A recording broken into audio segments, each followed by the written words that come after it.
Vikas Kumar and you are watching maths easy. आज हम लोग क्लास 10th का एक बहुत ही इम्पॉर्टेंट टॉपिक अरिथमेटिक प्रोग्रेशन को स्टार्ट करने वाले हैं। अरिथमेटिक प्रोग्रेशन को हम लोग एपी के भी नाम से जानते हैं।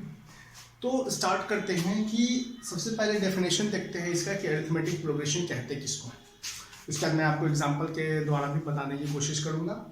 It is a sequence or a series having the terms with some differences between the two terms। ये क्या है, एक सीक्वेंस है या फिर एक सीरीज है जिसमें टर्म्स होते हैं, बहुत सारे टर्म्स होते हैं और दो टर्म्स के बीच में कुछ ना कुछ डिफरेंसेस होती है। अब किसको हम कहेंगे कि कोई सीरीज या फिर कोई सीक्वेंस वो एपी में है या नहीं है। अगर if a sequence is in AP, then their common difference, CD का मतलब यहाँ पे क्या हुआ, common difference, then their common differences are equal। common difference को हम लोग D से भी लिखते हैं, CD से भी लिखते हैं या फिर D से भी लिखते हैं। common differences क्या होने चाहिए, यहाँ पे equal होने चाहिए। अब common differences का मतलब यहाँ पे common difference बोलिए या फिर इसको हम लोग D से भी डिनोट करते हैं, वो हमारा क्या हो जाएगा, टर्म 2 माइनस टर्म 1 या फिर क्या हो जाएगा, टर्म 3 माइनस टर्म 2 या फिर क्या हो जाएगा, टर्म 4 माइनस टर्म 3। ये जो हमारा A2 A1 है ये है नंबर ऑफ टर्म्स। ये क्या है, नंबर ऑफ टर्म्स है। जैसे कि मैं आपको बता दूं, अगर ये यहाँ 4 है, यहाँ 8 है, यहाँ 12 है और बहुत सारे ये एपी में, आपको ये बताना है कि ये जो सीक्वेंस मैंने लिखा है ये एपी में है कि नहीं। ठीक है, ये जो हमारा 4 है, ये हमारा 4 है, इसको हम लोग क्या बोलते हैं, A1। मतलब A1 का मतलब हमारा क्या हो गया, यहाँ पे फर्स्ट टर्म हो गया। यहाँ पे इसी तरह A2 हमारा हो गया 8, A3 हमारा हो गया 12, इसके आगे और भी बहुत सारे टर्म्स हैं। तो हमें ये कैसे पता चलेगा कि ये जो हमारा एपी है वो सीक्वेंस में है या नहीं है, या फिर ये जो हमारा सीक्वेंस है वो एपी में है या नहीं है। तो हम लोग क्या करेंगे, अगर हमारा कॉमन डिफरेंस मतलब d का जो वैल्यू होगा, सपोज d1 या फिर cd1 लिखेंगे, d1 इज इक्वल्स टू क्या हम लोग मैंने बताया a2 माइनस a1। वो क्या हो जाएगा, a2 कितना है 8 माइनस 4, 8 माइनस 4 वो आ जाएगा 4 के इक्वल। इसी तरह d2 लिखेंगे हम लोग, d2 का वैल्यू क्या है a3 माइनस a2, तो a3 है हमारे पास 12 माइनस 8 जो भी क्या आ जाएगा 4 आ जाएगा। तो यहाँ पे हम लोग को क्या दिख रहा है कि d1 और d2 क्या है, आपस में बराबर। अगर d1 और d2 आपस में बराबर है तभी हम बोल सकते हैं कि ये जो हमारा ये सीक्वेंस है या फिर ये जो हमारा सीरीज है वो हमारा एपी में होगा। अगर नहीं आया कॉमन डिफरेंस बराबर तो वो एपी में नहीं होगा। ठीक है, तो अब हम कुछ और एग्जांपल्स देखेंगे, some more questions on whether given sequence are in AP or not. कुछ हम लोग और एग्जांपल्स को देखेंगे या फिर कुछ क्वेश्चंस को देखेंगे जिससे हमें ये पता चलेगा कि ये जो हमारा कुछ क्वेश्चंस मतलब आएंगे एपी आएंगे तो वो उसमें हमें पता करना है कि ये जो गिवन जो दिया रहेगा सीक्वेंस या फिर सीरीज वो एपी में है या नहीं है। तो पहला सवाल की तरफ हम लोग चलते हैं। सपोज करते हैं यहाँ पे -3, -6, -9, -12 ये हमारा एपी में, इसको हमें देखना है कि ये हमारा एपी में, ये जो गिवन सीक्वेंस है ये एपी में है या नहीं है। ठीक है, तो हमारा A1 का वैल्यू यहाँ पे क्या है, मतलब फर्स्ट टर्म क्या है, यहाँ पे हमारा 3 है। ठीक है, बहुत अच्छी बात है। A2 हमारा हो जाएगा -6, A3 हमारा हो जाएगा -9 और A4 हमारा हो जाएगा -12। ठीक है, हमें क्या करना है, D1 निकालना है, मतलब कॉमन डिफरेंस 1 निकालना है। कॉमन डिफरेंस 1 कैसे निकालते हैं हम लोग, है ना, A2 माइनस A1 फाइंड करिए। A2 का वैल्यू -6 माइनस ऑफ -3 कितना हो जाएगा, -6 प्लस 3 मीन्स हो जाएगा -3। ठीक है, D1 का वैल्यू आ गया यहाँ पे -3। उसी तरह हम लोग D2 का वैल्यू निकालेंगे। D2 equal to A3 minus A2, A3 क्या है -9 -6 मीन्स क्या हो जाएगा, -9 प्लस 6 मतलब आ गया -3। उसी तरह D3 का वैल्यू हम लोग निकालेंगे। D3 हो जाएगा A4 minus A3 is equals to A4 कितना है -12 और -9 is equals to -12 plus 9 is equals to आ जाएगा -3। ठीक है, कभी कभी हम लोग यहाँ पे A4 ना लिख करके T4 भी लिख सकते हैं। कोई दिक्कत नहीं है। यहाँ पे A1 ना लिख करके T1 भी लिख सकते हैं, कोई दिक्कत नहीं है। तो हम लोग यहाँ पे हम लोग क्या देख रहे हैं कि D1 जो है वो D2 के इक्वल है और D3 के भी इक्वल है, मतलब D1 D2 D3 जो है वो आपस में बराबर है।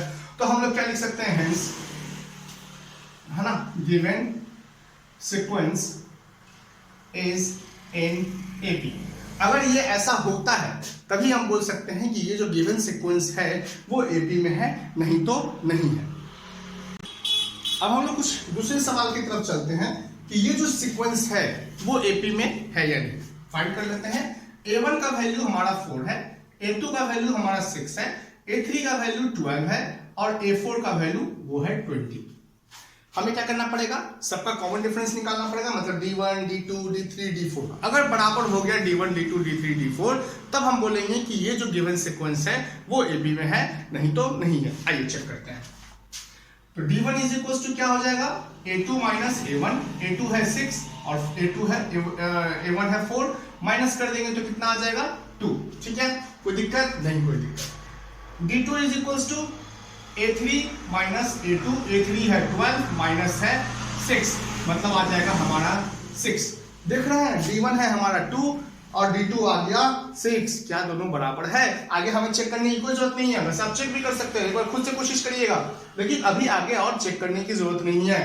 क्यों, क्योंकि D1 जो है वो नॉट इक्वल टू है D2 के, बराबर है ही नहीं। ठीक है, तो लिख सकते हैं hence given sequence is not in AP, मतलब ये अरिथमेटिक प्रोग्रेशन में नहीं है, ये AP में नहीं है। अब हम कुछ क्वेश्चंस की तरफ और चलते हैं।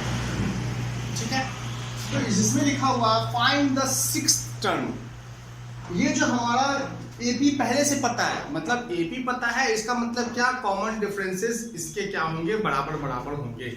ठीक है, समझ में आ रहा है। तो हम देख भी पा रहे हैं कि यहाँ देखेंगे 4 में से 2 गया तो 2 आ रहा है, 6 में से 4 गया तो 2 आ रहा है, मतलब कॉमन डिफरेंसेस क्या हो रहा है, अब बराबर बराबर हो रहे हैं।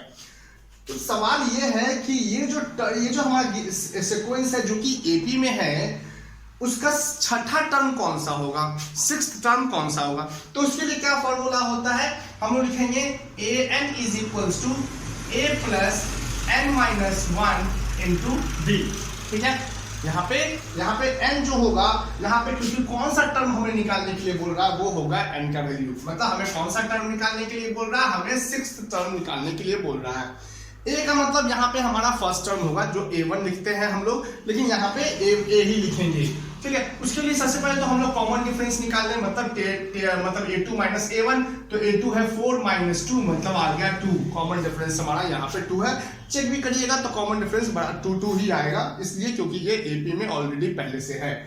ठीक है, तो A1 का जो वैल्यू है, मतलब A का जो वैल्यू है, मतलब फर्स्ट टर्म का जो वैल्यू है वो है 2 प्लस n मतलब छठा टर्म, मतलब 6 माइनस 1 इंटू D का मतलब यहाँ पे 2, तो 2 प्लस 6 माइनस 1 तो हो गया 5 multiply 2 plus 10 is equals to 12, मतलब हमारा जो सिक्स्थ टर्म होगा इस AP के लिए, इस सीरीज के लिए, इस सीक्वेंस के लिए, वो कितना होगा, वो 12 होगा।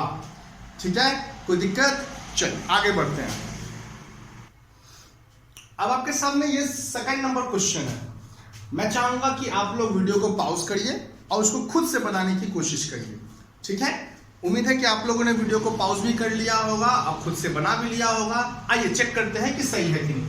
यहाँ पे पहले से क्वेश्चन बोल रहा है क्या कि मतलब 9th टर्म निकालना है, AP में है। ये जो गिवन सीक्वेंस है वो ऑलरेडी पहले से AP में है, हमको इसका 9th टर्म फाइंड आउट करना है। तो हमें क्या पता है, A का वैल्यू क्या है, मतलब फर्स्ट टर्म का वैल्यू वो है 3। चलिए कॉमन डिफरेंस भी निकालते हैं। D इक्वल टू क्या होगा, T2 माइनस T1 या फिर A2 माइनस A1। मैंने पहले बताया कि हम लोग A को T भी लिख सकते हैं, टर्म भी लिख सकते हैं। तो A2 माइनस A1 मतलब हमारा हो गया A2 माइनस A1, है ना, वो आया -6 और +3 मतलब आ गया -3। -3 का कॉमन डिफरेंस चल रहा है यहाँ पे। ठीक, हमें कौन सा टर्म निकालना है, 9th टर्म निकालना है। तो क्या लिखेंगे, A9। फॉर्मूला क्या था, अब फॉर्मूला फिर से लिख देते हैं, AN equals to A plus N minus 1 into D। ठीक है, तो A9 मतलब A प्लस N का मतलब यहाँ पे 9 माइनस 1 इंटू डी, क्या हम इसको ऐसे लिख सकते हैं क्या, a प्लस 8d। देखिए हम लोग ऐसे भी लिख सकते हैं a प्लस 8d, सब सॉल्व करेंगे तो बिल्कुल ऐसे ही आने वाला है ना। तो मतलब a9 को हम लोग क्या लिख सकते हैं, a प्लस 8d। उसी तरह आप क्या लिख सकते हैं, a5 को क्या लिख सकते हैं, a प्लस 4d, है ना। उसी तरह a10 को क्या लिख सकते हैं, a प्लस 9d। उसी तरह a21 को क्या लिख सकते हैं, a प्लस 20d, ठीक है, क्योंकि n-1 हो रहा है इसलिए, ठीक है। तो a का वैल्यू कितना है, -3 है, प्लस 8 इंटू डी कितना है, -3 है, -3 प्लस और ये हो जाएगा -24, मतलब -3 plus minus 24 minus minus plus तो -27। हमारा मतलब a9 का जो वैल्यू आएगा, मतलब इस सीक्वेंस के लिए जो 9th टर्म होगा वो होगा -27। ओके बच्चों, उम्मीद है कि आपको ये वीडियो बहुत पसंद आया होगा। पसंद आया होगा तो अपने दोस्तों के साथ शेयर करिए, लाइक करिए और कमेंट में जाकर के कुछ कमेंट भी करिए। Thank you.